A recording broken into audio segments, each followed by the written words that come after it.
澳門喺嗰個電子政務嗰方面咧，亦都係進步好大嘅。譬如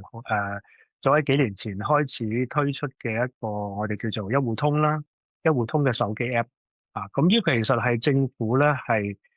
面向市民嘅一個一站式嘅一個手機 app 嚟嘅。咁即係佢整合咗政府咁多個部門咧，好多個網上嘅服務，去同埋即係達到一個係好便民嘅一個手機 app 咁到而家為止咧，其實一個一戶通嘅登記用戶咧，已經係據我了解應該係超過67萬嘅用戶咁澳門居民都係得69萬嘅咁佢已經登記用戶已經超過67萬。